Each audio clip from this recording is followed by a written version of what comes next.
What's up, everyone? Welcome back. I feel like I always start my modules or lessons with that, but anyways, that's okay. I'm super excited you guys are here. So I wanted to show you what you should send brands after you've completed your contract. This is by far, I know I say this about everything, but this is really going to help you stand out and help you land regular clients.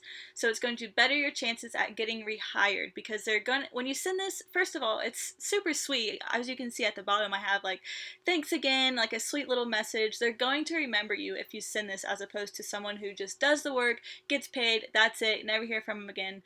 Working with the same clients over and over is going to ensure you guys that you have financial stability. So sending these out is very important to your success. So anyways, let's get started.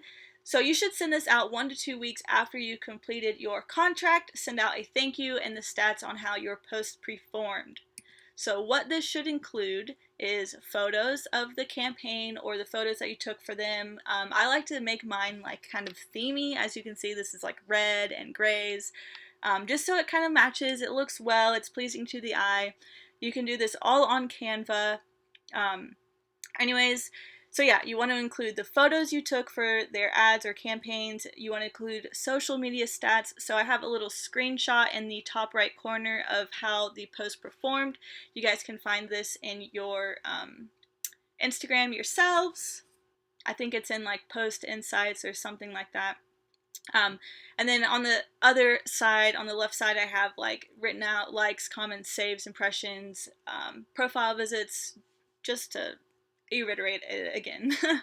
And then you also want to include comments from your audience. So this is really going to help. This is going to show that your audience is engaged. Now, I only use comments that are specifically about the product. So as you can see, I don't know if you can read that, but the first one says, I'm going to have to try this. I love protein powder, but sometimes I don't feel like having the typical protein shakes, so this would be a great alternative. So that right there, that shows that they're truly interested in the brand. Another one says, "Aw, this is adorable. I'm getting sick of vanilla and chocolate protein powder. I'll check this out." So yeah, you only want to include comments that are specifically about the product, showing their interest. You don't want to just include like, oh my gosh, this is such a great photo, or that's such a cute photo, these are amazing. Like, you don't want to include stuff like that. You want to include the ones that are specifically about the brand, that show that your audience is interested in what you are sharing with them. Next, you want to include story sites if applicable, and I already see that I left off that parenthesis.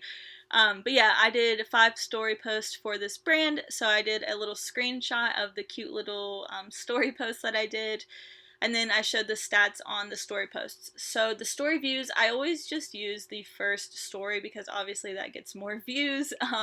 So I just use that from the first story, and then obviously impressions, and if you have tagged their brand name, you can see how many sticker taps those got.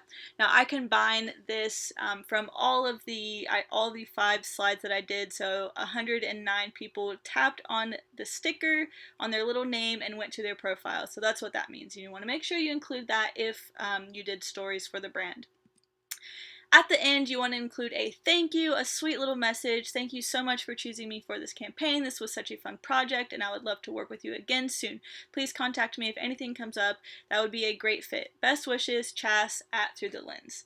So this, again, is just like I said before, like there's nothing wrong with buttering someone up. They're just going to read that and think it's so sweet. So yeah, you want to make sure you include a thank you. As I've said many times, you are creating a relationship that's going to benefit you both. So you're not just doing this for your own personal gain, but you're doing it to help them. You're so excited that they chose you for this. So you want to make sure you thank them. And then last, follow up in 1 to 3 months to see if they would like to work with you again. So if you haven't heard back from them in 1 to 3 months, just send them a little reminder like, hey, let me know if you have anything coming up. I would love to work together again. It was so much fun last time. I really love your brand. I love your products. I think my audience really resonated with them. So something along the lines of that.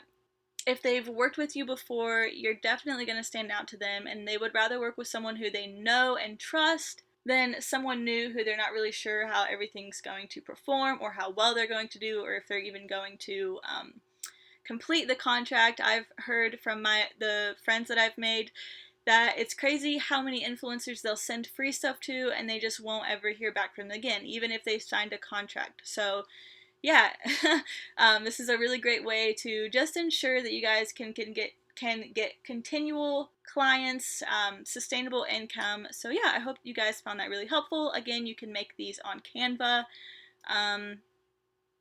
Yeah, so that's it. I will see you guys later.